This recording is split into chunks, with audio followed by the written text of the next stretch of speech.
Greetings, I'm dr.chan, neuropsychologist in Miami, faculty at Pepperdine University, and the founder of the Center for Neuropsychology and Consciousness. Welcome to the CNC interview series. My guest today is Dr. Mark Solms. He is a psychoanalyst and neuropsychologist. He is the chair of neuropsychology at the University of Cape Town and at the departments of psychology and neurology at the Groote Schuur Hospital. In addition, he is the president of the South African Psychoanalytical Association and research chair of the International Psychoanalytical Association.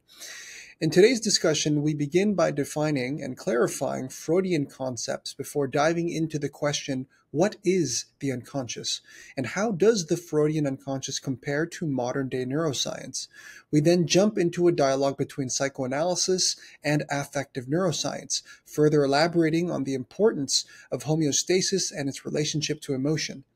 We subsequently talk about the major revisions and updates to Freudian theory before transitioning into special topics such as dreams and mystical experiences.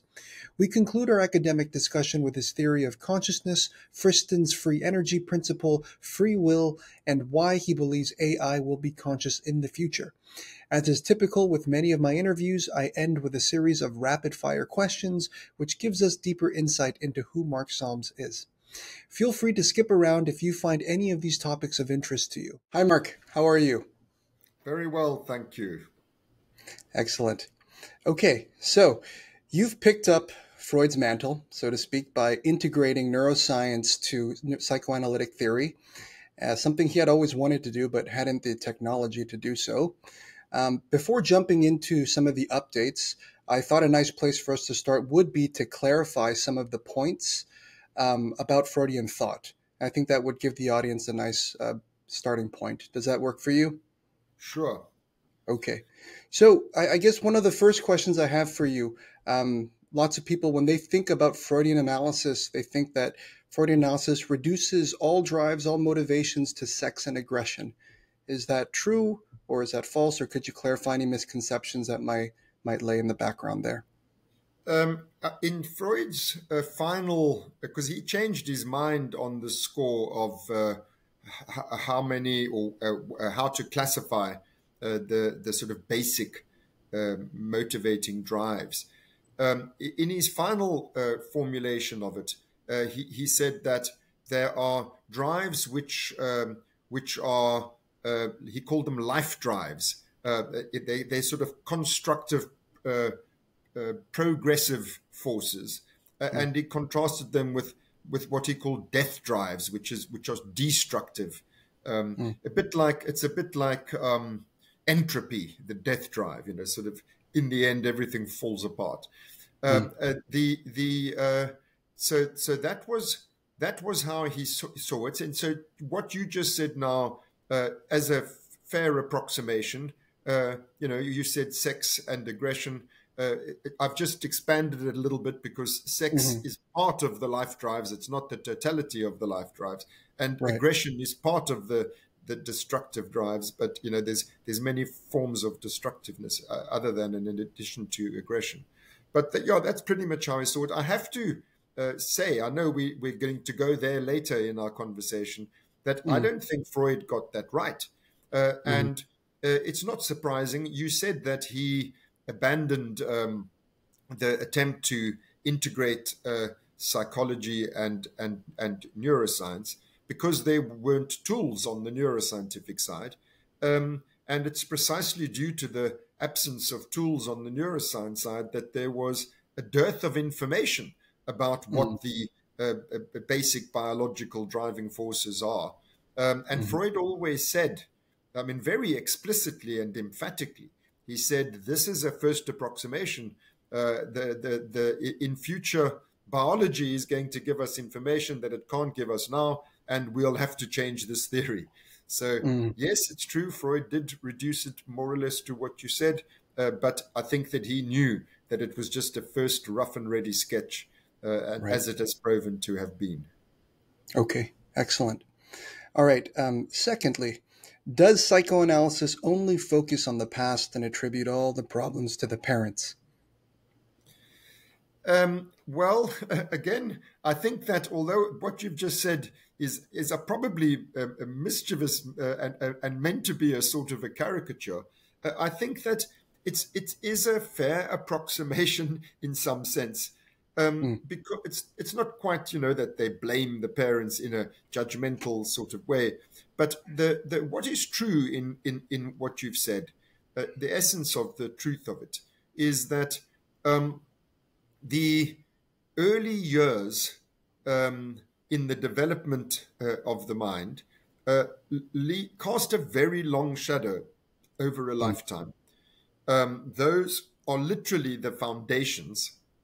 They are laid during those years as to how we are going to go about dealing with life's problems. Life's problems, I have to add, linking what we're talking about now to what we spoke about first. Life's problems boil down to how do I meet my needs? mm, So those needs or drives we were talking about, you have to learn from experience how to go about satisfying your needs. mhm, And we humans in particular, all mammals, but humans in particular, we are very we are very incapable of doing so independently as babies and young children. mm, So the learning process that I've just referred to uh, has perforce to be taught to us rather than learnt by us. If things have to be done for us, we need to be shown this is how you do it. This is how you do it. Whether it's shown explicitly or implicitly, whether the parents are actually trying to teach you or whether they, right. by doing it the way they do it, they're modeling something for you, which you implicitly learn. Okay, so this is how it's done. Mhm, It is going to leave a big impression on the child. mhm, This is, I don't think controversial. If the mhm, foundations of a building are shaky, then what you build on top of it is going to be shaky too. mhm, I think also the evidence is pretty strong. Let's take, for example, there are quantitative scales of childhood adversity. It's well established that the higher you score on the adversity scales, these childhood mhm, adversity scales, the greater your chances are of having one or another form of psychopathology. right. So it is they do place psychoanalysts place a great deal of emphasis on the early years and in particular on the influence of parents, but it's for the reasons that I've just described. So Mhm. it's not as weird as it sounds if you put it like Yeah. that. So, I mean, a large percentage of our brain remains to develop after birth, and it develops in relationship to the experiences around us. And the first experiences we have in relationships tend to be with our caregivers, and those experiences will be necessary for proper development of brain functioning and emotion regulation and so forth. So, it's very much going to shape our neural architecture, and that might, of course, impact the way that we function in relationships in the future, right? That's right. So, so excellent. Yeah. By the way, I'm not attacking psychoanalysis No, right now, no, no. if it seems Don't that way. worry. I'm just bringing I, up like yeah. misconceptions and stuff No, like that. it's fine Okay. with me because both of the two things that you've said so far, I think Yeah. that they're frequently said. So Right. that's Exactly. good. That's why I'm bringing them up. Good Okay. to have an opportunity to clarify. In fact, before we move on to your next point, it Yeah. just occurs to me that what needs also to be said, Mm, when I said the great task of mental development is learning how to meet your needs, hmm um, it is also true that the needs in question are not identical in everybody. mm, Any parent who's had more than two children, or more than one actually, will know that children are not all born the same. So, hmm there's also, if you just happen to be born as a clingy, uh, anxious child, then it's going to be harder to learn how to satisfy your need for containing warm, attached, secure sort of feelings. So Right. it's not all the environment. It is also Mhm. the child brings something to Yeah. the story. Yeah, so children are not born blank slates. And in fact, even if we include modern day epigenetic findings, right, Yeah. how intergenerational transmission of experiences can influence how genes are activated, that would also, I imagine, be incorporated into their predisposition. So Yes. wonderful. Thank you for bringing that up. Okay, so this next part, most people, when they think about the structural theory, they think of the id, ego, superego. This is relatively well known, I think. Id being the I below, I think commonly associated with the unconscious instinctual drives. Ego, or the I, being mostly conscious and the mediator between the id and the superego, and the superego, the I above. Some people would say it's the inner critic, the moral arbitrator, which is only partly conscious. I was wondering if you could elaborate on their relationships a little, with a little more finer detail, and what does Freud mean, by the way, by the need to demolish the superego? So those three terms, let's start with the first two of them, Mm, id and ego. We've just been talking, your first two questions had to do, the first one had to do with the id, the second mm, one had to do with the ego. When you said, what are the drives? Well, the id is everything that is constitutionally given. So it's mm, by dint of being a human being, you have these phenotypic needs. That's your id.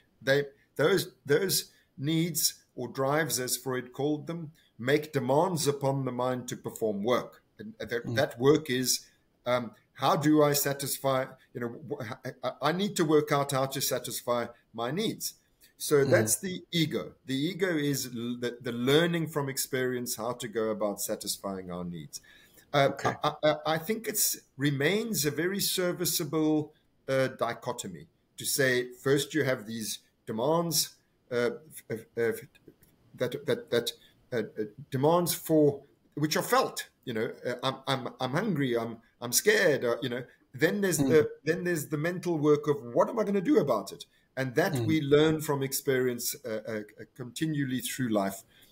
mm, That is, I think, a fairly useful way of thinking about the mind, the life of the mind. It's more or mm, less the distinction between affect and cognition, mm. that dichotomy. The superego is a more complicated bunny in this story. Um, so, uh, as you put it now, correctly so, it is Freud saw it as our inner critic. It's the internalization of the prohibitions. I said the child has, well, we all do, but the child from the outset has these needs, these Mhm, wants, mhm, and then you have to learn, well, how do I meet these needs and wants in the world? right. Well, that would be a lot easier if it wasn't for the fact that there are also people in the world saying, no, you can't do that. Okay. So the child Mhm, sees, I'm hungry, there's chocolate. So all I need to do is go and gobble it. And then the mother or the father says, no, you're not allowed to eat chocolate. And the kid doesn't get it. Like, what do you mean I can't eat chocolate? That's nice. So mm, these are the rules and prohibitions. The internalization of those, they're not realistic, they are social. In other words, realistically, practically, you can just take chocolate and eat it. But mm, socially, the rule is no, it's bad for you to eat chocolate, so you may not. So it's mhm, it's the child gradually internalizing the constraints and inhibitions imposed by initially the parents and eventually by society. There are plenty of do's and don'ts in society. mhm, Um, it's never achieved. That is the internalization of these constraining, prohibiting rules. It's never achieved without a struggle. I mean, nobody welcomes, no, you can't. But you have to eventually, you have to make an adjustment to it. So, so the maturity involves learning, this is the ego, learning how to meet its needs, that's the id, bearing in mind the constraints of society, of what's tolerated and what's not tolerated. That's the superego. When you said Freud, what did Freud mean by demolishing it? I think what you're referring to is that when we're little, before we have matured, we don't take kindly to all these prohibitions. So we're trying to get rid of. So rather than installing and identifying with the rules of society and internalizing them, and that's what I just described as maturity. It's railing against it, defying it. No, I don't want that. That would be an attempt to demolish the superego. I think that's what you're referring to. But if I have got you wrong, please clarify if you had something else in mind. Yeah, and I guess I was thinking, I'm trying to remember. It also comes from I think some of the work of Don Carveth. I don't know if you've heard of him. Also, a psychoanalyst, discusses that one of the possible goals of Freudian therapy would be the necessity to overcome perhaps the superego in some sense and develop your own rules. But I'm not really 100% sure if that might be what he was referring to or what you're referring to now. Well, yeah. So I can't comment on that because I don't know his work. Right. But to the extent that I understand from what you've just said, I understand him. I think that can only be achieved up to a point. I mean, in the end, there are rules that you have to obey. You can't make up your own rules. You have to make an adjustment to the society you're in. Okay. All right. One of the papers I enjoyed from you related very much to a patient you described with Korsakoff's syndrome. And subsequently, you concluded that their behaviors reflected unconscious functioning and pretty much as laid out by Freud, right? So you laid out the 4 principles that psychic reality replaces the external, that there's exemption from mutual contradiction, timelessness, and of course the primary process features. I was wondering if you can share a little more about each of these, each one of these principles and what they mean and what they might look like. You could even use the Korsakoff syndrome example again if you'd like. Yes. I know very well which patient you're referring to. It's Mr. S is what I called him. And he had a tumor resected and there was a small bleed into the basal forebrain nuclei during the operation. And that produced this Korsakoff syndrome. But he's by no means unique. The features in his case are pretty much what you get with anybody with damage in that part of the brain, and they all display the characteristics you've just mentioned. I think that it's rather remarkable. Freud inferred. Freud said all that we can deal with is the conscious patient who's talking to us. We have to infer from what they're saying and doing, what is the underlying substructure that we call the unconscious part? What we nowadays call implicit or non-declarative. It's inferred from what is explicit or declared. So everything that Freud taught us or passed down to us about how the unconscious works, this implicit part of the mind, it was inferred. It wasn't observed. It was inferred from observations of the conscious part. He made inferences about the unconscious part. So what I think is particularly remarkable about the patients of the kind that we are talking about is that they have damage to a part of the executive, what Freud would have called the ego. They lose specific ego functions due to damage to the forebrain, and that releases from inhibition modes of functioning which are normally constrained by those cognitive ego functions. So it's really quite incredible to be able to see, not to have to infer there's a part of the mind that works like this, but to actually have a patient, whose mind consciously works like this Right. because of the reasons that I've just described. So to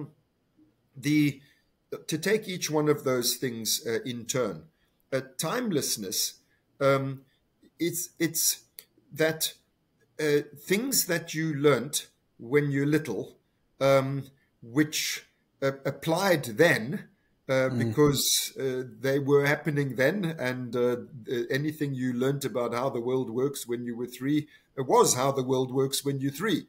But then the conclusions that you've come to get automatized. They become unconscious. And this is the phenomenon that Freud called transference, that then later on in life, you carry on treating the world, behaving in the world as if it were the world that you were in when you were 3 or 4. But actually now you're not in that world, you're in a very different world, but you behave as if you were still in that world. So that's what's timeless in the unconscious part of the mind. We treat the present as if it were the same as the past. That's why we developed this conscious part, which updates. So the memory systems are sort of hierarchical, and the updating part is checking reality and saying, it doesn't work like that. No, it works like this. And so you create more and more layers of a predictive model of what to do in the world given what you've learned about how it works. In the unconscious part, as I say, this updating on the basis of reality isn't happening. So you're living in a timeless. You're living in the present as if it were the past. So it's all equal, and these patients do exactly that. So Mr. S, who you were talking, who you started out as using as an example, I saw him every day. I treated him 6 times a week, actually, that patient. I saw him every day in the same place, same hospital, same consulting room, and he never remembered me. He wasn't updating his memory systems with, okay, I've met this guy before, I saw him yesterday, I know what he's doing. But he didn't realize that he wasn't updating. This is what happens with these patients. And so he thought he knew who I was, but I was people from his past. So he would think he and I had just played a game of football together. He was 56 years old. He last played football when he was 20-something. But he really literally thought we were right here and now, we had just been playing a game of football together. So that's an example of timelessness. But as I say, you don't have to infer that there's a part of the mind that functions timelessly, because here's this guy actually functioning timelessly, actually treating the present as if it were the past, literally, consciously. It kind of also reminds me of like patients I've seen at the Ryder Trauma Center where I worked at for a while, where specifically people with traumatic brain injuries who are undergoing a post-traumatic amnesia, where you're, similar thing, you're giving them the GOAT, right, the Galveston Orientation Amnesia Test, and meeting them over and over again. They forget you or they think it's a different date. One of my patients thought it was like 1979 and was speaking as if it was that time, and then would suddenly jump across. And so it's kind of interesting to note that it's, how the unconscious could be expressed in many of these conditions. Indeed.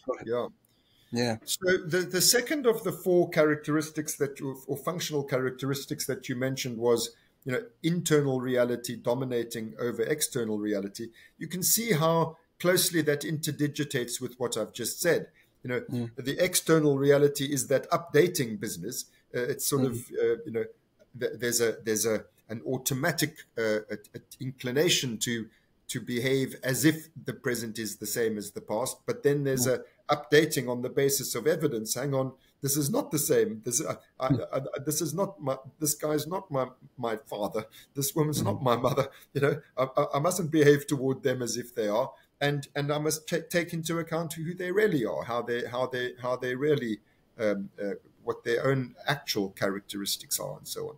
So, Mr. S, he was completely impervious to evidence. So, so in his inner world, he's just played football. And by the way, when you're 56, it would be nice if you had just played football when you can't play football anymore. Right.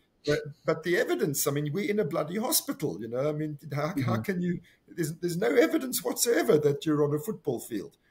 So that's the internal reality dominating the external reality. It's, in other words, wishes override evidence. Then there's the tolerance of mutual contradiction. That's the third feature. And again, it sort of interdigitates with what I've just said. I mean, how can you believe that you're on a football field and at the same time be, seeing with your eyes that you're not on a football field, you're in a hospital. So you can believe both of those things at the same time. And also what better illustrates this than the example I've just given is that over time he would just change his mind. So he would say, initially he said in one session, he said he has a big scar on his head from the operation he'd had. So he touched his head and said, "Hi, doc," to me on this particular day when I went to fetch him in the waiting room. So I was delighted. Rather than me being some other crazy thing that he thought up, I was a doctor and I had something to do with the scar on his head. So I said to him, when I met you in the waiting room, I don't remember whether I said you touched your scar or you called me doc. I said something like that. And he said, "Oh, yeah, there's a cartridge missing. Shall we order it? All we need is the specifications." So I say, "What cartridge is missing?" He says, "C49. So I say, "What does a C49 cartridge do?" He says, "It's a memory cartridge." So that's amazing. Then, like literally seconds later, he said, "Oh, but I find you don't need that. Mine's been missing for a long time now, and it has no. I'm functioning fine. It's you don't need the memory cartridge." And then later he says, "Where are we? We're on the football field, and he's just been banged on the head. That's why he had to go off the field. But the physio says he can go back on again." So now those things can't all be true. It can't be that we need to order this cartridge and you don't need this cartridge. And in fact, why the memory cartridge is missing has got nothing to do with cartridges. It's got to do with the knock on the head. So, he just happily moves from one belief to another without any need to integrate them with each other. The primary process aspect, the fourth of those four characteristics, is the automatism, the automatization. There's no constraint. Secondary process is to stop and think. Primary process is just, if I believe it, it's true. If I believe it is true. If I want it, I've got it. It's just completely impulsive, compulsive, automatic, no delay. And I hope you can see from the few examples that are given, that's exactly what this guy was like. Just nonstop blundering through life without any pause for thought and reflection and consideration of, hang on a minute, how does this really work? The hanging on a minute part, they can't do. So all of these are vivid, explicit demonstrations of a mode of functioning which Freud inferred is what's going on behind the scenes. So there's this constraining executive apparatus, which he called the ego, which is keeping in check these tendencies, which are nevertheless there. And this is why I found it so telling that once you remove the constraining influence, you can demonstrate that that is what was there behind the executive control. Wonderful. And so to continue on this line of thinking, as we begin moving into this dialogue between modern science and psychoanalysis, can you speak a little bit about how the Freudian unconscious is similar to and or different from what cognitive psychologists are currently referring to as, non-conscious implicit systems?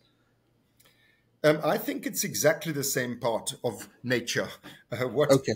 what Freud called, so Freud said basically there's three levels to the memory systems. There's consciousness, pre-conscious, and unconscious. So he called it the system conscious, the system pre-conscious, the system unconscious. Okay. They are, in broad brushstrokes, identical with what we call short-term memory, declarative long-term memory, and non-declarative long-term memory. Declarative long-term memory just means you can draw up those memories into consciousness. That's what declarative means. And that's exactly what pre-conscious means. It means these memories in the pre-conscious system can be drawn up into consciousness. The ones in the unconscious system cannot. And that's exactly what non-declarative means. It means non-declarative, can't be declared consciously. We say that non-declarative memory is implicit, and that declarative memory is explicit. Freud's terms were latent and manifest, but it means exactly the same thing. So that said, that they are referring to the same part of nature. In other words, the same three great provinces of our representational systems. Of course, now, 124 years after Freud drew that little model that I just summarized for you, we've learned a darn sight more about it. So just look at any drawing of the non-declarative memory systems, and you see that there are four of them, one of which is divided into two further subsystems. I mean, Freud had nothing like that. Freud's idea about the unconscious was that one part of it is repressed and one part of it is not. The repressed part is he called it the dynamic unconscious, and the unrepressed part, he said, it's the descriptive unconscious or the unconscious ego. So these subdivisions that we've got today, they don't in any way map onto that.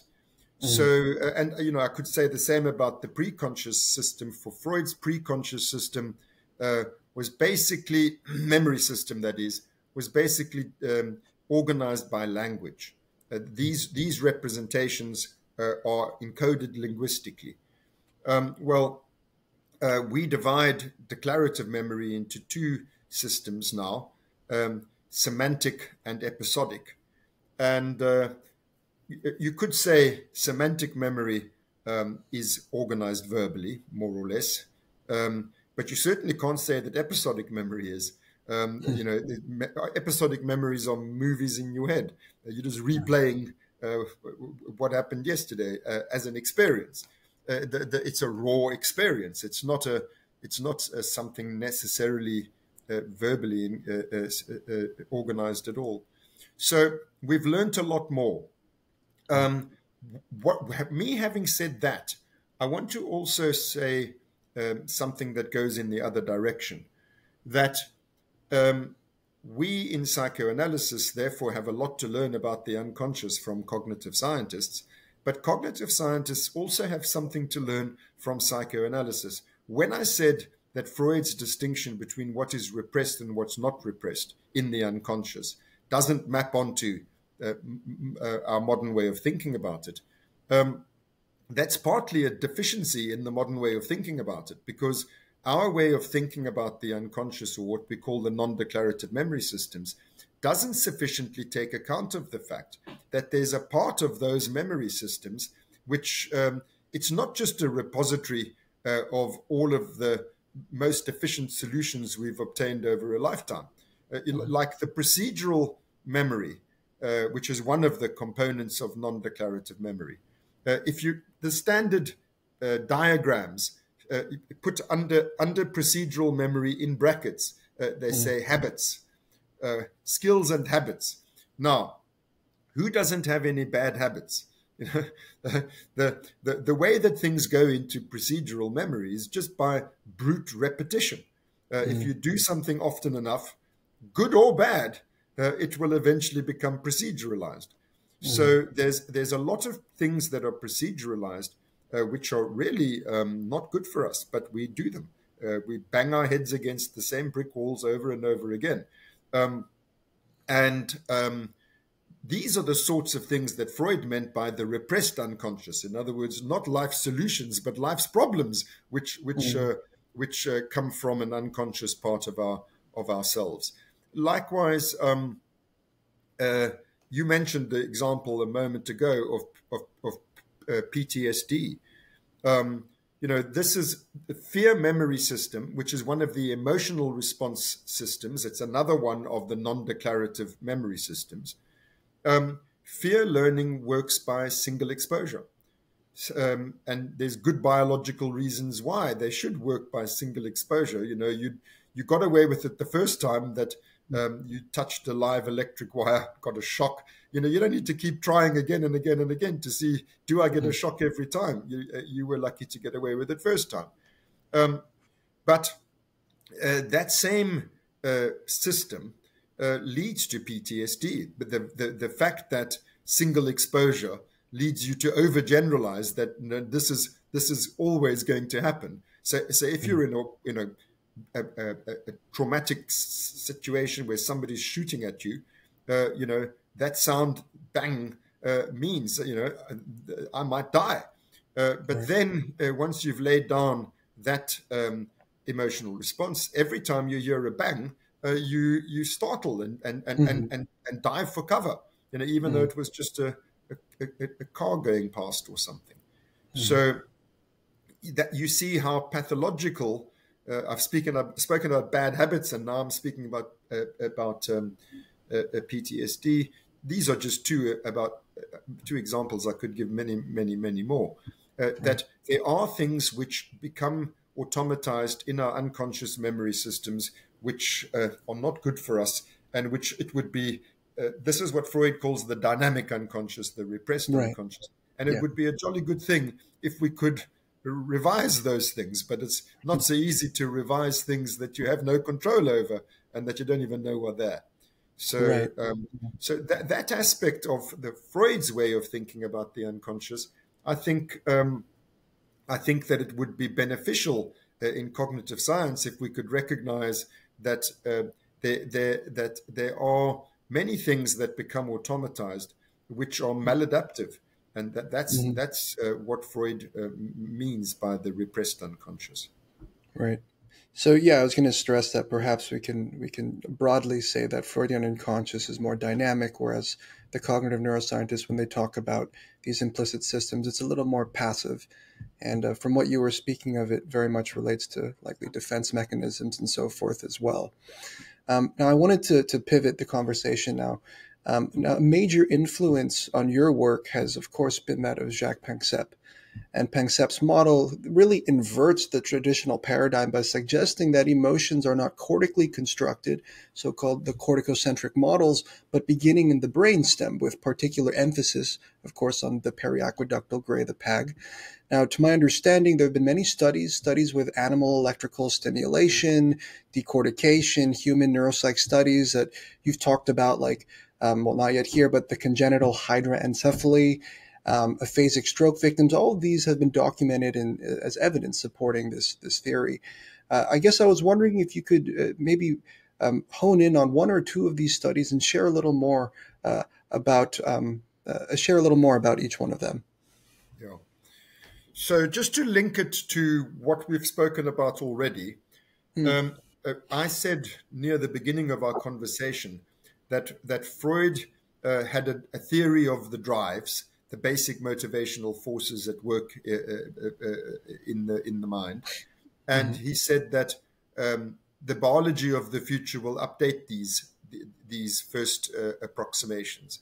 So I became acquainted with Jacques Panksepp's work because he has done more than anybody else to update these first approximations. He published a fantastic book in 1998 called Affective Neuroscience, where he summarized everything that we've learned or had learned until that point.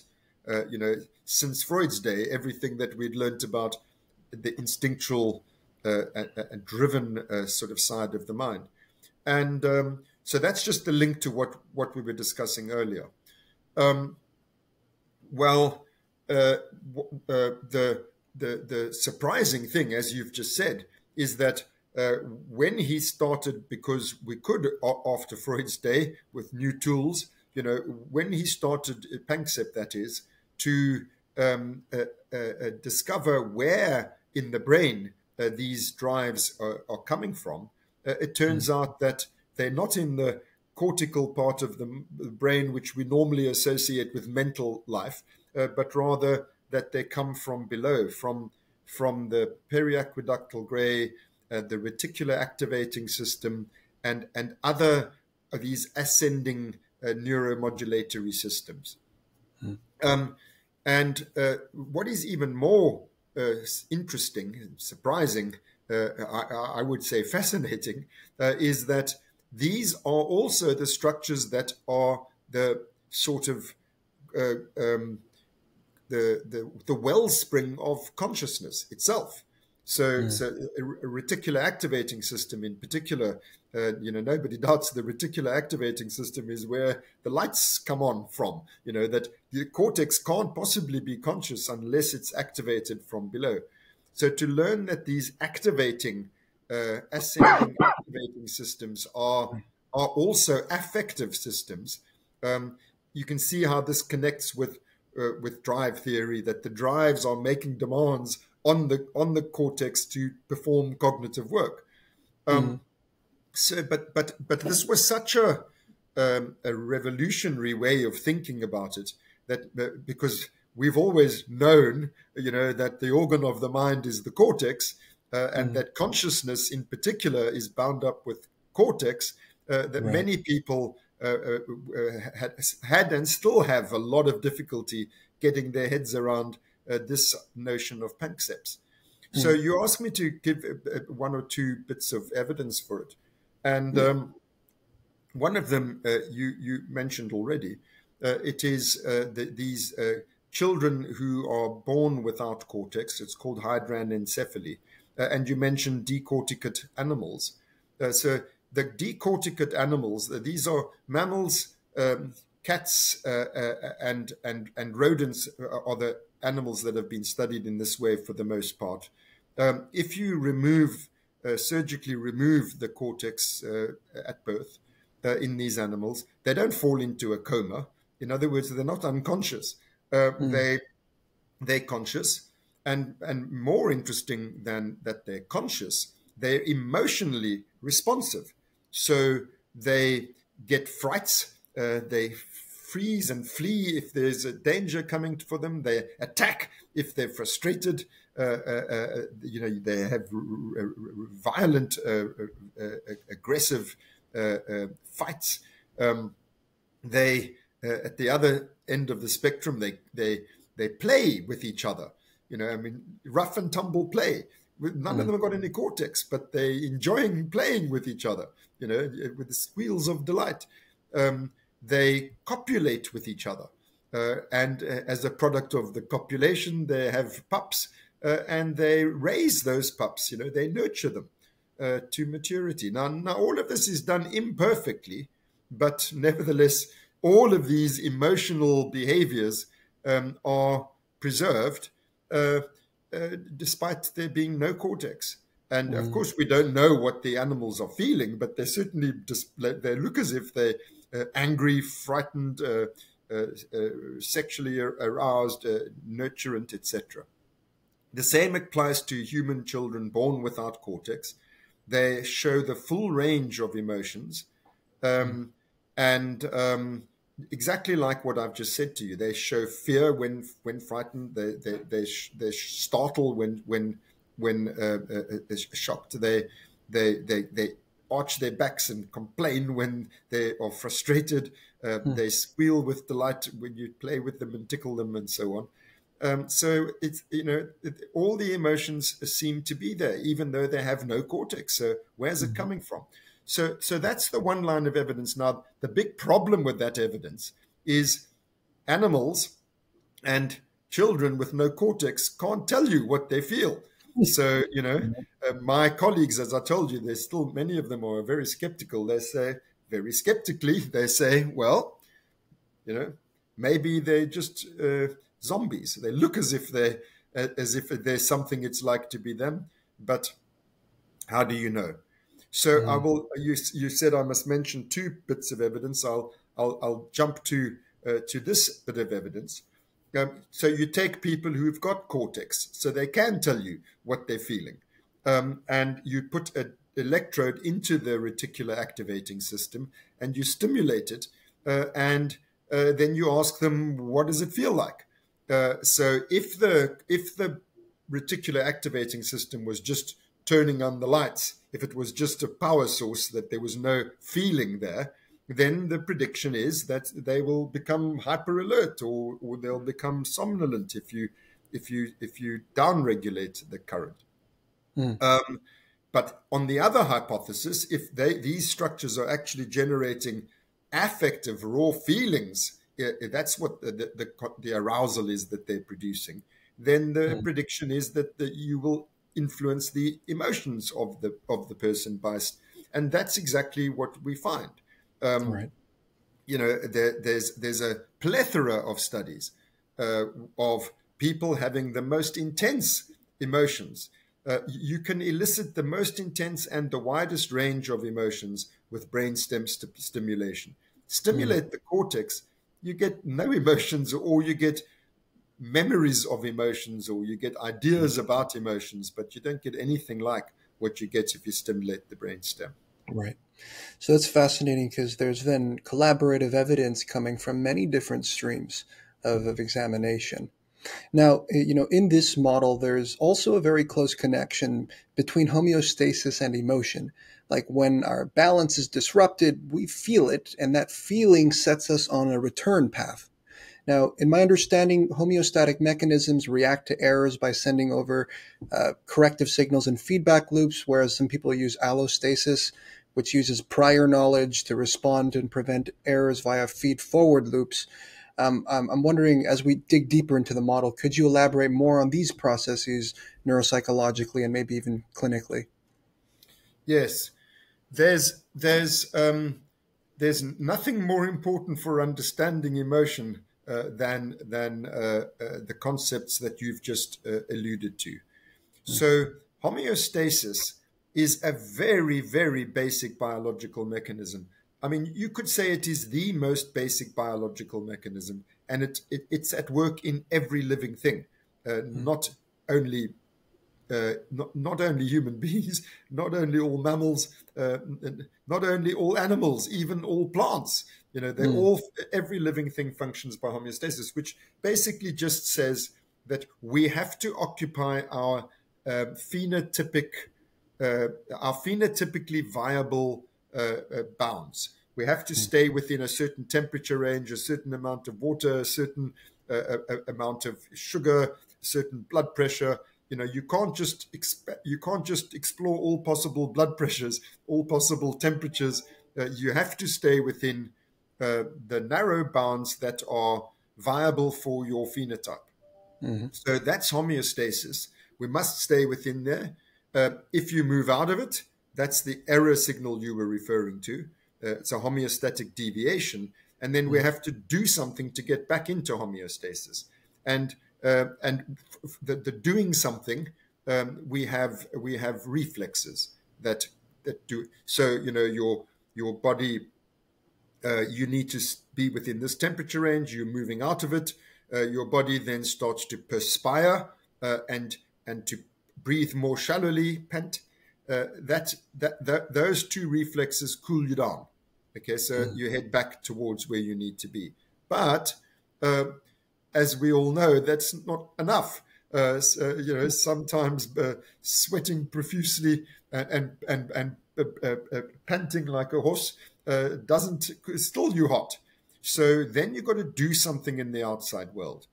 And something like leave the kitchen, go dive into a swimming pool, take a shower, go into the shade, take off your clothes. These external, this is what allostasis is all about. It's predicting on the basis of experience, on what I've learned, predicting based on my past experience, based on my prior knowledge. I predict, that's this feed forward thing that you're speaking of, that if I do this, then that will follow. And so I now plan a course of action, I do that. And if it doesn't follow, that if you don't correct the homeostatic error allostatically like that, then you change your mind and you try something else and you try something else. And it's on this basis that all of our learning boils down to that. Learning, as I said initially, learning how to meet our needs. And so crucially in this story, I said blood pressure, for example, works this way. Then I said thermoregulation, temperature regulation works this way. There's a big difference between those two. Blood pressure regulation is always unconscious and automatic, whereas thermoregulation, it's initially autonomic, then it comes to mind, the feeling, I feel too hot. And why we become conscious is precisely so because these allostatic action programs, these policies, might work and they might not work, that we feel our way through, and this governs voluntary behavior. So it's not autonomic behavior, it's voluntary. And the essence of what I mean by voluntary is, there's choice. You can say, that's not working, I'm changing course, this is working, good, I'll stick with that. So the feeling actually guides voluntary behavior and enables us to it's a massive addition or supplementation, enhancement. It's a massive enhancement of reflex to be able to feel your way through uncertain, unpredicted situations and come up with a solution on the fly. The main thing I'm wanting, so I'm illustrating those concepts, homeostasis and allostasis. But what I'm wanting in the process to get across clearly, I hope, is that this is what feeling is for. And this is what consciousness is for. Because remember, the most basic form of consciousness is feeling. That's what I was saying, that this reticular activating system, which is the absolutely prerequisite foundation for all consciousness, it generates feelings. In other words, how well or badly am I doing in terms of staying in homeostasis? And then it's, I feel like this about that. And so that's feeling our ways into our cognitions, where we can experience perceptually and cognitively, why am I feeling this? What is my plan about what I'm going to do about it? Is that plan working or not? Changing your mind. So that's the cognitive type of consciousness.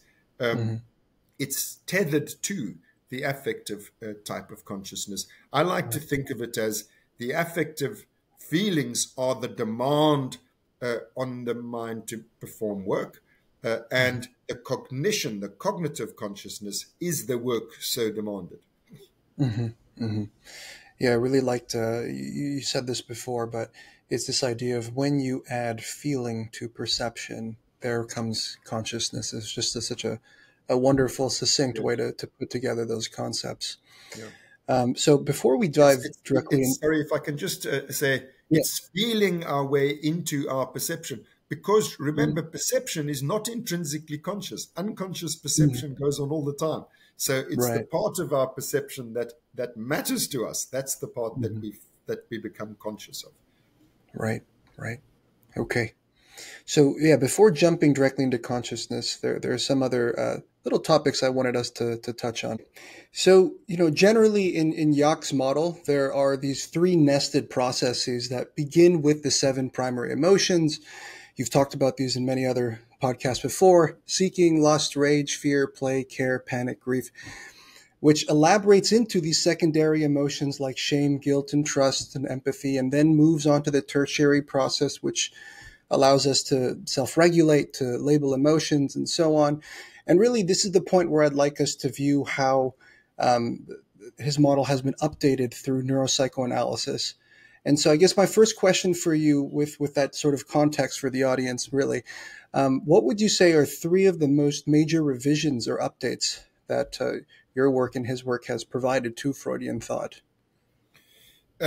Before I do that, I want to just make clear what you summarized there are two different things on top of each other. So I just want to separate them out so that our audience sees them each in their own right. The one is that their primary, well, I should actually add, the emotions, of course, are not the totality of our affects. We have bodily affects, and then we have emotional affects. So there are 7 emotional affects. And they are primary in the sense that they are innate. We're born with them. Then we have secondary affects, secondary emotions, which are things like, as you said, guilt. Guilt arises almost inevitably in everybody, let's hope, but you're not born with the sense of guilt. So that's what a secondary, and they're also called social emotions. So there are these primary basic emotions, then there are these secondary social emotions. And then you speak of tertiary sort of thinking about emotion regulation sort of stuff. Then there's another hierarchy, which Jaak called primary process, secondary process, and tertiary process, where the primary process is the innate, the emotion as you were born with it. The secondary process is things you've learnt during your lifetime about how to satisfy the need lying behind the emotion. And then the tertiary level is thinking about the fact that so these are explicit declarative thoughts about emotion. These are non-declarative learnings about emotion, and then there are the raw emotional needs themselves. So I just wanted to make clear that those are two different things, different but related things overlapping with each other. The thing about social and secondary emotions is a somewhat different thing than secondary process, which is the learnt aspect of emotion. Now, how is this updated Freudian theory? Well, for the first and most obvious way, hello, there's 7 emotional drives. There's not 2. So, as we said at the very beginning, Freud had that first approximation of drive theory, and he thought it was the best way was to classify it, as we discussed earlier, into this dichotomy. Well, in fact, there's I don't even know what the word for a 7-toctomy is, but that's what there is, and that of course makes room for. Freud said there was a conflict between the drives. Well, there's conflict between 2 drives. There's a hell of a lot more conflict between 7 drives, and it's not just a matter of more conflict. I mean, I know that's a sort of silly way of putting it. It's more importantly is that it's a more precise articulation of what these conflicts are. So it's not just a conflict between the constructive and destructive forces, or between the libidinal and the realistic drives, as Freud had it in his first drive theory. It's much more exact, that like rage we feel whenever there's a frustrating impediment, something standing between me and what I want. That's in the primary process of rage. That's what elicits it. Something getting in the way and preventing you from getting what you want. Now, when you're a little child, the thing that's getting in your way, remember we were talking about the superego being the internalized parent. The thing that's getting in your way is your parent saying no.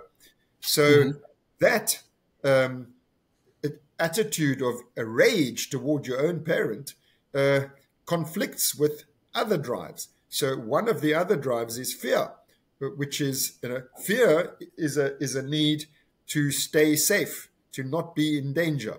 If you want to attack your father, who's bigger than you, you might get yourself in a bit of trouble that way. So the rage conflicts with the fear. Right. And likewise, the parent that you are frustrated with, who's impeding you, who's getting in your way, who's saying no, might be your beloved mother who looks after you and cares for you. And that drive, that attachment drive, needs you to keep her present and attentive forever and always. So you can't attack her because you need her. And by the way, that's an example of how guilt arises. Guilt arises from the conflict between rage and attachment bonds. In order to preserve the attachment bond, you turn the rage away from the object, as we say, and it becomes internalized. I'm bad. That's guilt. And it's an attack upon the self to preserve the love of the. So there's I say between those three drives now, I've just described two more or less ubiquitous, more or less inevitable conflicts, but they rather more precise. And now remember, there's 7 drives, and so you can articulate a great many permutations of the conflicts that arise between these drives, and clinically, that's very helpful. First of all, it's very helpful to be able to ask yourself, which one of these emotional needs is my patient suffering from? That tells you which needs are not being met. And clinically, it's very helpful to see how a need might not be met because it conflicts with another need. And then you start being able to piece together how your patient is going about meeting their emotional needs. And that's the main task of psychotherapy, is to make the patient aware, when you were little, you came up with this solution, but remember, this is not then. You and I are not living in that time and those circumstances. So the solutions which were the best you could come up with then, you are still busy doing them now. And so the main aim of the treatment is to make the patient aware of automatized ways of being that aren't working for them. That's why they're suffering from feelings.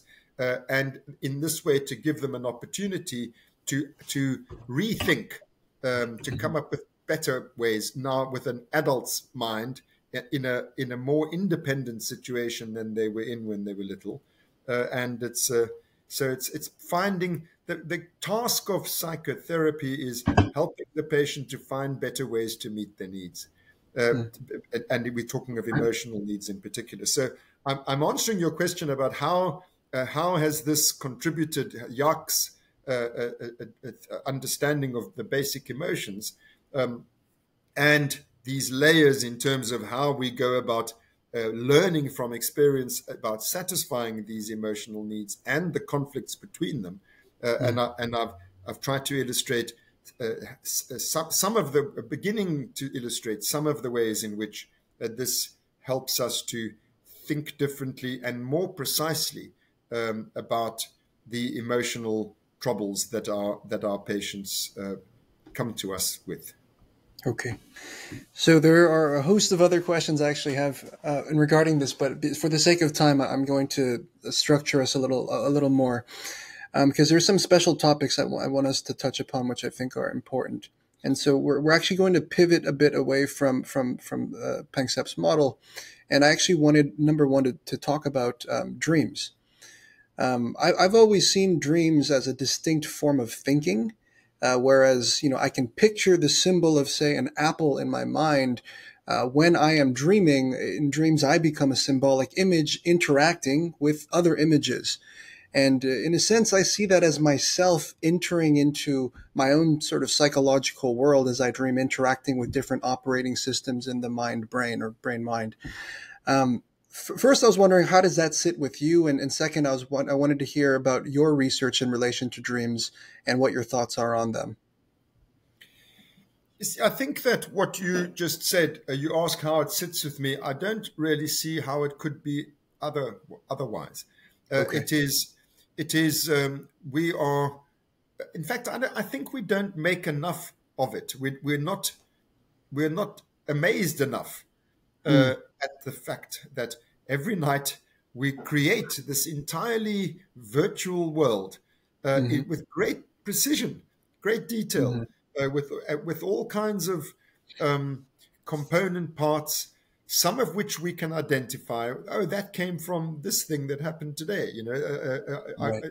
That thing I saw, it appeared in my dream, but it appears in an entirely different order of things. It's not, as you say, it's not the real thing that you saw. It's somehow represented in an entirely different set of relationships, Mm. and um, the wonder that I say I don't think we sufficiently feel, the wonder at how on earth does my brain do that, and secondly, why does it do that?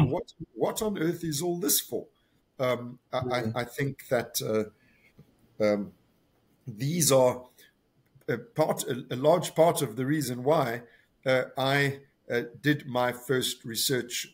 My first serious research studies were on dreams, and in particular, how are dreams generated by the brain. Mm. Okay. Um, so again, I got another special topic I want to ask you about. This one concerns spiritual or mystical experiences that some people, or lots of people, actually report. I know in Civilization and its Discontents, Freud related the associated oceanic feelings to the infant ego, which has yet to sort of separate from the mother and the world, and so remains unified, this experience of oneness.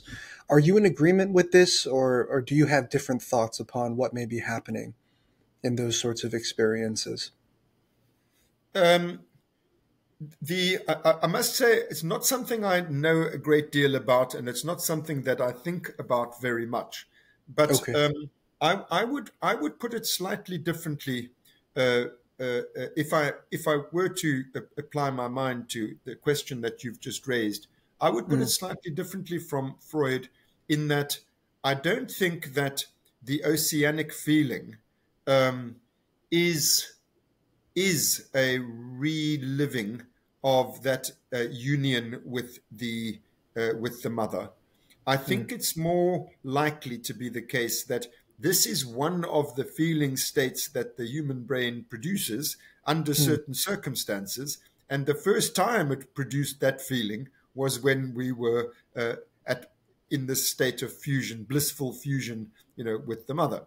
Mm. Then we have that same feeling later. It will remind us of the. I mean, I'm not necessarily, and probably, I mean, almost certainly not consciously, but it will be associatively linked with that early experience. That doesn't mean that that feeling only arises from that experience and only means that experience. Do you see what I'm saying? Right. Right. It's one of the repertoire of feelings that the human brain generates, and the first time it generated it is going to be associatively linked to every subsequent time that it generates it. But it doesn't mean that feeling only means I am in perfect fusion with my caregiver. Mm. Okay. Okay. All right. Let's now delve into consciousness, a topic I think that we're both quite excited to jump into. So, in your view, correct me if I'm wrong, mind and brain are simply different perspectives, right, of the same thing. We call this dual aspect monism. In this model, consciousness is endogenous to the brain. You've already alluded to this, beginning as affective in the reticular activating system. And I guess the first question I had for you here, and I promise we'll delve more into more relevant stuff, but first I'm curious to know if you think consciousness is actually, in fact, fundamental to the universe as well. Um, I, So I'm I thinking will of like, be Yeah, I will be delighted to answer that question, but I want to hmm, say uh, something about your preliminaries there, because okay, I'm not sure everyone will know what you mean by dual aspect monism. So I just want to, because it's so important. okay, What Aldrich is talking about is that when I wake up in the morning with my eyes closed, I feel myself to be Mark Solms. That's his mind. Then I open my eyes and I go to the bathroom, and there I see a body in the mirror, and that's also Mark Solms. That's his body. The dual aspect monism just says these are two perspectives on the same thing. There's only one Mark Solms. There's his mind, which is the being of Mark Solms, and there's his body, which is looking at him from the outside. But they are two versions of the same thing. So to apply that framework to the topic we're talking about, the mind feels, let us say, rage, and you can look at the brain and you can see this neurotransmitter, this arousal state in the brain. That is the same thing. I'm feeling it in my mind and I'm seeing it with my eyes in the brain. These are two manifestations of the same thing. Then what is the underlying unity? How do you combine these two things? That is with abstract mechanisms like homeostasis and affect, which we were discussing earlier. So you don't see homeostasis, you see its manifestations, you feel it as a feeling, and you see it as an arousal state of the brain, but the mechanism that explains both of them is a thing called homeostatic arousal, homeostasis and arousal arising from homeostatic deviation and so on. So that's the framework that we're talking about. Now, the question that you then jump to is, do I believe that consciousness is a fundamental property of the universe? My answer is no. I do think that consciousness is a biological, natural thing. In other words, I don't think that it lives in some parallel universe. It lives in our universe. It's part of nature, but not everything in nature is conscious. So there's some things which are conscious, and there are a hell of a lot more things that are not. And so that philosophy is called panpsychism. People who believe that everything is maybe just a little bit conscious. I'm not one of those people. Okay. Sounds like you're maybe more in the camp of, I think it's called micropsychism, where it's like certain things are maybe conscious and other things may not be. Yes, and what is more important than these metaphysical positions that people take is, what is the evidence? On what basis can we determine scientifically whether a thing is conscious or not? That I think is very important. That it's not just maybe everything's conscious. It's like, well, how can we go about testing that? Okay. So by identifying, for example, as we have the basic brain machinery that's needed for us to be conscious, like we were talking about the reticular activating system, PAG, and all of that, we can then say, well, any animal that's got this brain machinery should be conscious. And then we can make testable predictions about, if I damage this, they should go into a coma. Oh, yes, they do. If I stimulate this part, which is pleasurable in humans, they should be attracted to the stimulus. But if I stimulate this part, which is unpleasant in humans, they should avoid the stimulus. Oh, they do. So in this way, you start having an empirical basis for being able to determine what's conscious. Even beyond what I've just said, once you've understood that functional mechanism, you can see, okay, anything that I want to know if it's conscious or not, does it have that functional mechanism? That's a scientific approach to the question as opposed to a metaphysical one. Okay. Now, returning to the brainstem, right, you emphasize that cortical consciousness depends on brainstem arousal, with, again, specific interest to the reticular activating system. And just to throw it out there, did you know that Jung actually identified the brainstem also as a prime candidate for consciousness? I had no idea. Yeah, I have to share that with you later. But let's return to this topic. Maybe that could be a subject of conversation in the future. But could you start us off by sharing with us, how that is the case, that the cortical consciousness depends upon brainstem arousal? Well, the evidence for that is very simple. First of all, I'll go over something preliminary, which is that we know that the cortex can do everything, that more or less everything that it does unconsciously. So perception doesn't require consciousness. Movement doesn't require consciousness. Memory doesn't require consciousness. Language doesn't. All of these things can be. We can read if you give subliminal, using a tachistoscope, you flash just so briefly that you see nothing, as a written word. You can read it unconsciously. In other words, you can show from the subsequent behavior of the person who had this subliminal input, visual input, that they did read it, but they read it unconsciously. Same with faces. You can recognize faces unconsciously. So all of these, I mean, these are higher cortical functions. They don't need consciousness. So my point is the cortex is not an intrinsically conscious organ. Its functions do not rely upon consciousness. And they are not, as I say, intrinsically conscious. The same functions can be performed unconsciously. Then you take this next point, which is that if you damage the reticular activating system, just a teeny little area of reticular activating system, the lights go out everywhere. So the cortex clearly is when it is conscious, its functioning depends upon the arousal that's coming from the reticular activating system. If you disconnect the cortex from the reticular activating system, you still have intrinsic cortical processes, delta waves that continue, but what it's doing is no longer conscious. So it's clear that the consciousness is entirely contingent upon input from the brainstem. Remember, I said just the teeniest little lesion can obliterate all the consciousness.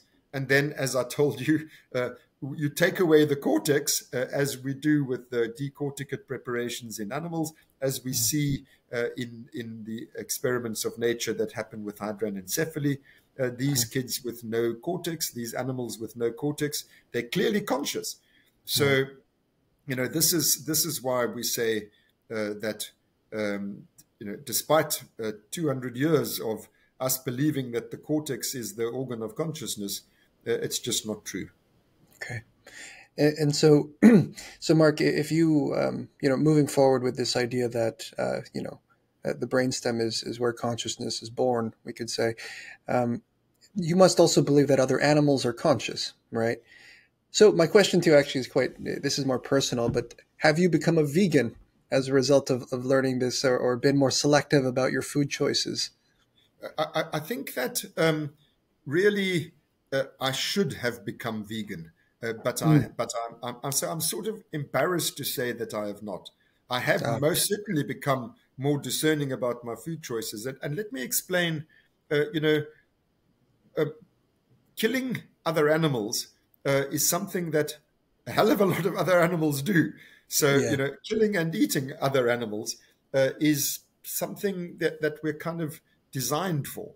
And I know there's a lot of science out there. I know that it's not yet clear, but I'm actually nervous about what would happen if I is it really good for me to not eat what through eons of time my species has done. But I'm very wary of industrialized slaughter of animals. The whole commercial industrial aspect of the meat industry. I've become very wary of that. Okay. All right. So going back to some of these more impersonal topics, thank you for sharing that, by the way. After I read Panksepp's affective neuroscience book, I lasted about a week where I was like, I'm going to go vegan after learning all this stuff. And then I sort of went back to it. Then I thought maybe I could eat meat on the weekends only and then just be vegan on the weekdays or something, or find some compromise. But okay. So, the purpose of consciousness, you've already said in a sense that, and please elaborate on this, that it is to feel through what's adaptive or maladaptive for, let's say, biological success. Is there more to consciousness in regards to purpose or core purpose that you want to bring up? I think that to avoid misunderstanding, I should make clear that there's not only one type of consciousness. There are levels of consciousness. And So when I speak about consciousness as a whole, I just mean, is there something it is like to be this creature? If there is something it is like to be the creature for the creature, then it's a conscious creature. So that's the bottom level. That's just feeling. It's just, as opposed to being a zombie, there is actually something it's like to be. So this computer that we are both talking through, I don't believe there's something it's like to be a computer.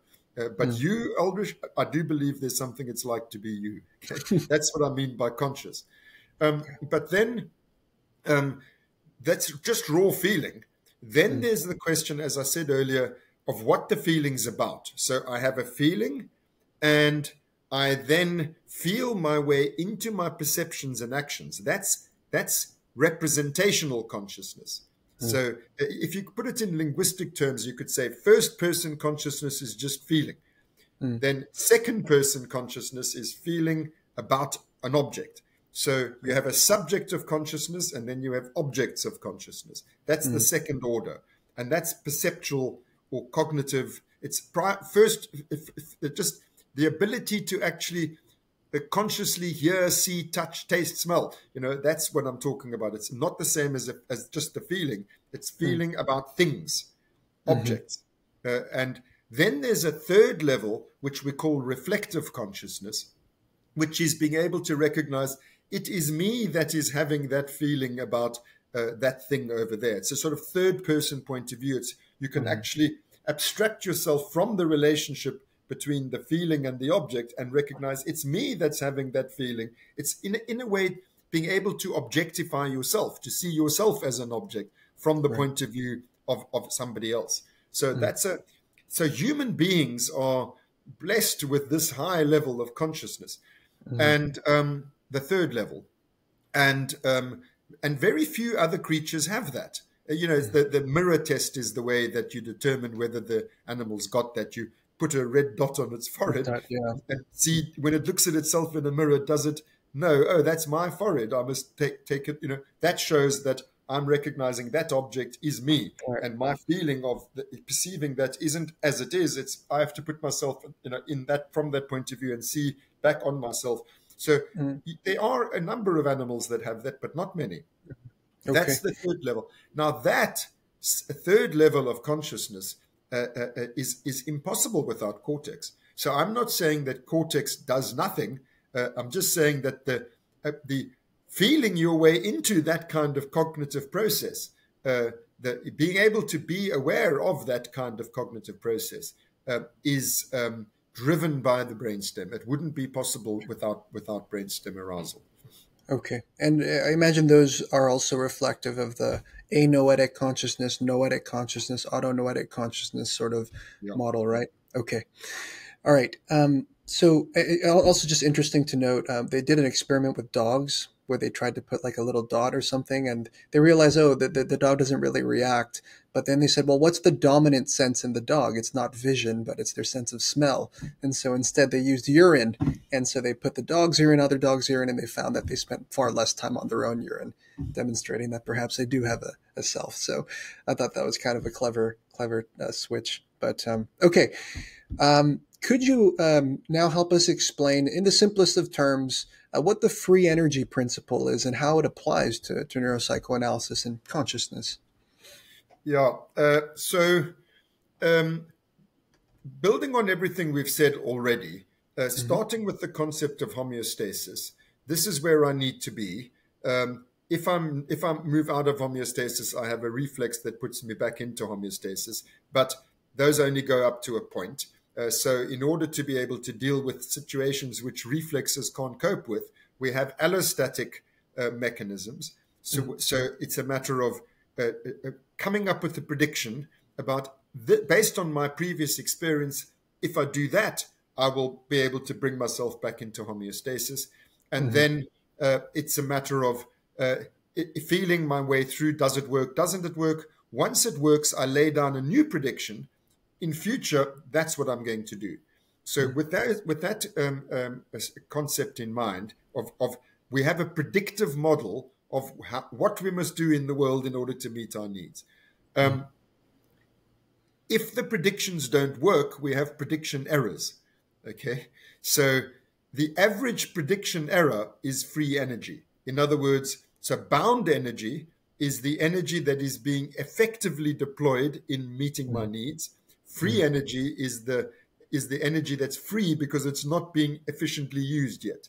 So it's basically, I mean, I'm putting it very simply, but free energy is basically prediction error, which needs to be minimized, because obviously prediction error is bad. So we're trying to minimize our free energy and maximize our bound energy in our predictive model of how to meet our needs in the world.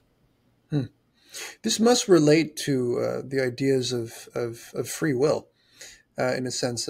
So you know, I would say I'm myself, I'm a compatibilist. I think that there are many factors which are determined also at a genetic level and biological level, but that there is also some free reign at a psychological level. Sort of emergentism and William James, I would say, influenced me here, but especially with the necessity to account for chance and unpredictability and chaos.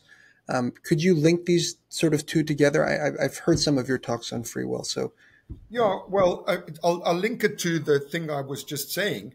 yeah. So I'm speaking about voluntary action where you have choice. I mean, that's you feeling Right. your way through the situation. You're not just functioning by reflex. This is precisely what feelings are for. And people who argue against free will, they don't take account of subjective perspective, that there is such a thing as I feel as if I have free will. What is the Right. feeling for? What does the feeling do? They think you can just account for the whole thing only from the behavior. I'm saying feelings exist for a reason. They do something. And I've just described what they do.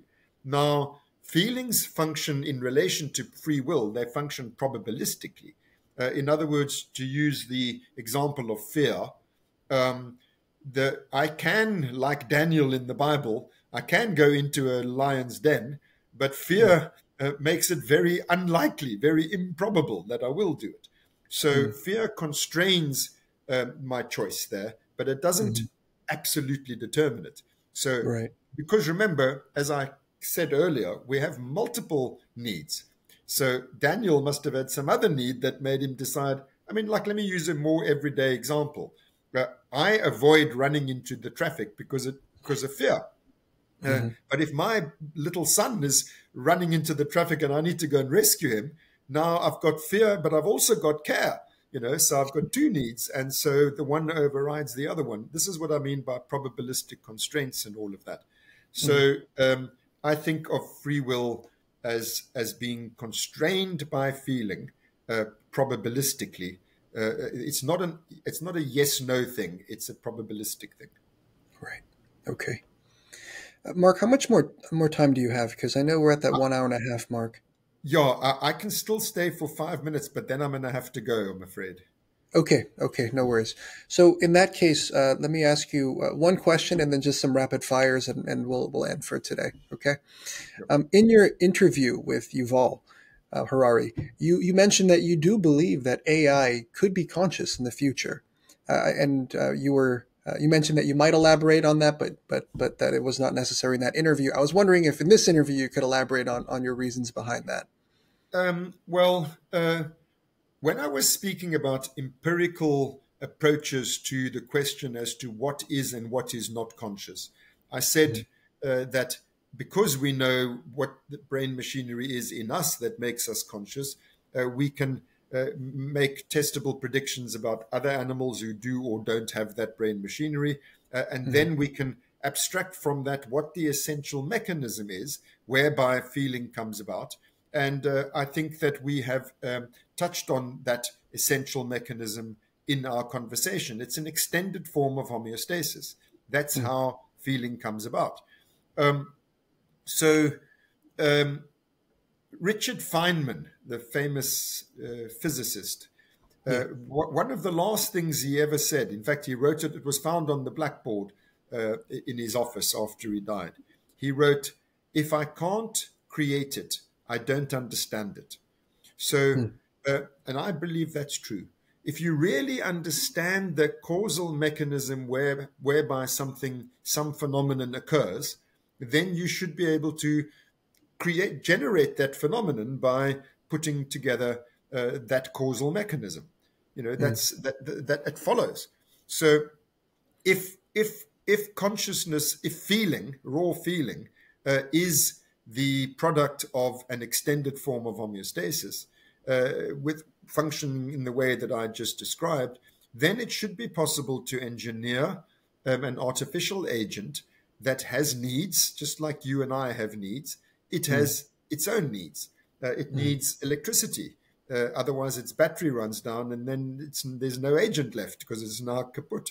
You know, it needs to not overheat. It needs to not damage its body by banging into things. That, you know, it needs to avoid things that tissue, what the equivalent of tissue damage in us. So in order not to overheat, it needs to rest. You know, and all of that. But these needs are not. It's not my needs that I've programmed into the agent. The robot has its own needs that programmed into it. So all that robot is seeking to do is to carry on existing. Just like you and I, everything we're doing is seeking to carry on existing. There was a philosopher, Peter Hogeland or something was his name. He said, computers don't give a damn. You know? And so what we're talking about here is a robot that gives a damn because it's got skin in the game. It's like everything I'm doing is to try to continue to exist. If it has multiple needs and it has to learn how to meet those needs in a changing and uncertain environment, and it uses this mechanism that we've just described of extended homeostasis, then I think if it doesn't have artificial feelings, because remember, it's not a living thing, it's an artificial thing. If it doesn't have artificial feelings, then you haven't understood how feelings are created because you've just engineered the mechanism whereby they're created. And if it didn't make a robot for which there is something it is like to be in a state of, I am about to run out of electricity, or I am about to expire from overheating, then this is not the mechanism whereby feeling comes about. This leaves us, I mean, we're right at the end of our conversation, but it leaves us with a whole string of further questions about, well, how do you know? These are epistemological questions, but they, again, I believe we mustn't set a higher bar for consciousness than for anything else in nature. We must just use the ordinary rules of science, make testable predictions and falsifiable predictions. That's what we've got to do. And so, because what I've just said is, I think, as much as it might a few years ago have sounded like a crazy person speaking, it's not. I don't think it's so crazy anymore to say, well, you know, in principle, it should be possible to engineer an artificial consciousness. I believe it is possible. Okay. All right. Well, thank you so much for sharing your view on that. And now, as I typically do with all my guests, I just ask a few rapid fire questions. So just a question, you just answer as quickly or whatever comes to mind for you, and we'll wind this down. Sound good? Sure. Okay. So name a book you love. Other than my own, I love Carlo Rovelli's, the one I've just read now, White Holes. But of his books, Helgoland was my favorite. Okay. Name a source of inspiration. Freud. Okay. What did you want to be when you were a child? A neuroscientist. Oh, really? Okay. Yes. Favorite type of music? 70s rock. Okay. Name a song that you very much enjoy. Blowing in the Wind. Okay. Name something unique about yourself or something other people don't really know. Go ahead. I never give up. Okay. Do you believe in God? No. You've already answered this next one. Do you have a favorite philosopher? I suppose Spinoza. Okay. And last one, you could have a little longer response if you'd like. What is the purpose, if any, of human life? The purpose of human life is to keep on living. The purpose of human life is the same as the purpose of all life. It's just to preserve itself. That's my view. Okay, wonderful. Okay, thank you so much, Mark, for joining me here today. Thanks. Very, very fun. If I may, Aldrich, I'd like to supplement my answer about the purpose of life with something about Sure. the meaning of life. It Mhm. is that I think because we are only alive for a brief period of time, that the most meaningful thing that you can do with your life is to try to understand what life is. What Mm. conscious life is for me the most meaningful thing that we can do, and this Mm. is why I'm trying to do that. Right. So do you think that humans bring meaning to the universe, or that the universe is meaningless overall, or do you think that the universe is meaningful? I think meaning arises from the questions that we ask. So it's only us self-organizing systems that have to ask questions. What does that mean? The most basic question is, what will happen to my free energy if I do that? That's Okay. All right. okay. Well, thank you again, Thank and you. thank you for letting me sneak in that last question. Uh, Pleasure. all right. You take care.